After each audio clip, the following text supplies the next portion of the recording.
عزیز الحسن صاحب مجذوب رحمۃ اللہ علیہ کی ایک بات یاد آئی. ایک مرتبہ حضرت حکیم الامت مولانا تھانوی قدس اللہ تعالیٰ سرہ مجلس میں تشریف فرما تھے اور اللہ تعالیٰ کی محبت، اللہ تعالیٰ کی عظمت دل میں پیدا کرنے کی ضرورت کا بیان ہو رہا تھا. تو حضرت خواجہ عزیز الحسن صاحب جو حضرت کے بہت ہی منہ چڑھے خلیفہ تھے اور کسی کو حضرت کی مجلس میں اتنا بولنے کی تاب نہیں ہوتی تھی جتنا وہ بول لیتے تھے. تو انہوں نے حضرت سے عرض کیا کہ حضرت یہ اللہ تعالیٰ کی محبت حاصل کیسے حاصل ہے؟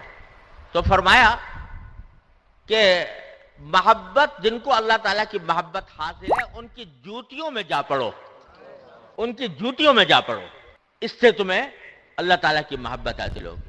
تو تقوی کا حاصل بھی کیا نکلا کہ تقوی حاصل کرنے کا طریقہ اللہ تبارک و تعالیٰ نے یہ بتایا کہ کونوا مع الصادقین، صادقین کی صحبت اختیار کر لو، اس کے نتیجے میں تمہیں تقوی حاصل ہوگا.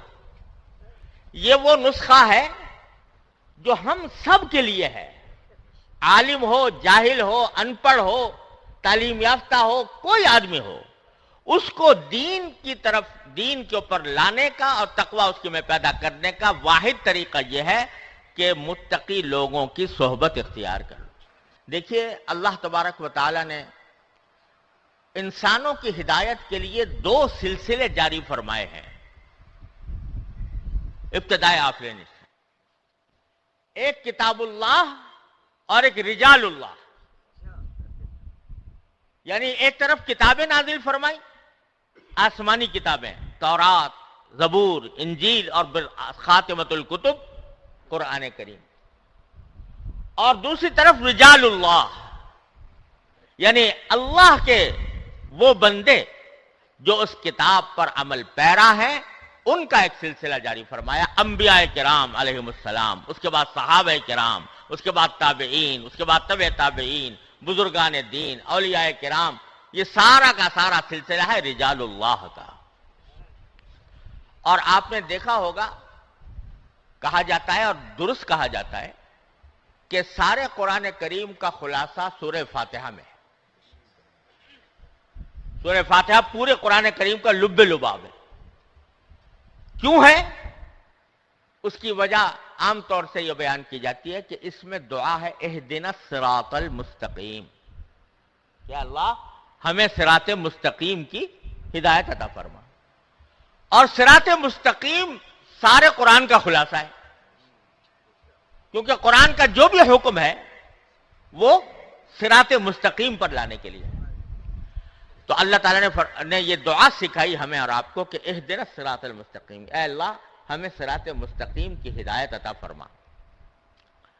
اب وہ صراط مستقیم کیا ہے اس کو اللہ تعالیٰ نے جو آگے بیان فرمایا وہ کس طرح، صراط الذین انعمت علیہم، یعنی راستہ ان لوگوں کا جن پر اے اللہ آپ نے انعام فرمایا، جس کی تفصیل دوسری جگہ فرمائی اولئک الذین انعم اللہ علیہم من النبیین والصدیقین والشہداء والصالحین. تو جب صراط مستقیم کی تعریف کرنے پر آئے اللہ تبارک و تعالی تو یہ نہیں فرمایا صراط القرآن، یہ نہیں فرمایا صراط الکتاب، بلکہ فرمایا صراط الذین انعمت علیہم. بتلا دیا کہ کتاب تو ہم تمہیں دے رہے ہیں، ہدایت والی کتاب آگے آ رہی ہے، لیکن اس کتاب پر عمل اس وقت تک نہیں ہوگا جب تک کہ الذین انعمت علیہم کے ساتھ اپنے آپ کو وابستہ نہیں کرو گے. جب تک ان کے ساتھ اپنے آپ کو وابستہ نہیں کرو گے، ان سے دین کو نہیں سیکھو گے، ان کی طرز عمل کو نہیں دیکھو گے، ان کی صحبت میں نہیں رہو گے، اس وقت تک اس کتاب پر ٹھیک ٹھیک عمل کرنے کا سلیقہ تمہیں نہیں آئے گا. اور مثبت طریقے سے بھی نام لیا تو رجال کا نام لیا، صراط الذین انعمت علیہم. منفی طریقے سے نام لیا تو بھی رجال کا لیا، غیر المغضوب علیہم ولا الضالین، یعنی ان کا راستہ نہیں جن پر اللہ آپ کا غضب ہوا، ان کا راستہ نہیں جو گمراہ ہوئے، بلکہ راستہ ان کا جن پر اے اللہ آپ نے انعام فرمایا۔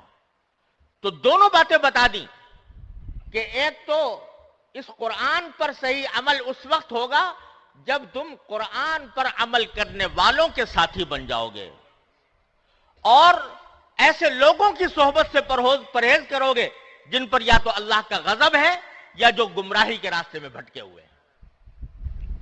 تو سارا سورہ فاتحہ میں سارے قرآن کا خلاصہ اللہ تبارک و تعالی نے جو بیان فرمایا، تو اہدنا الصراط المستقیم تو ایک آیت ہے اور تشریح اس کی 2 آیتوں میں ہے، صراط الذین انعمت علیہم غیر المغضوب علیہم ولا الضالین۔ اس سے ہمیں اللہ تبارک و تعالی نے یہ سبق عطا فرمایا کہ دین کو اگر سمجھنا ہے تو اور دین پر عمل کرنا ہے تو اس کے لیے ہم نے تمہارے واسطے رجال اللہ کا سلسلہ جاری کیا ہے۔ اس رجال اللہ کے سلسلے سے وابستہ ہو کر ہی تمہیں دین صحیح سمجھ میں آئے گا اور اسی رجال اللہ کی وابستگی سے تمہیں دین پر عمل کرنے کا طریقہ معلوم ہوگا۔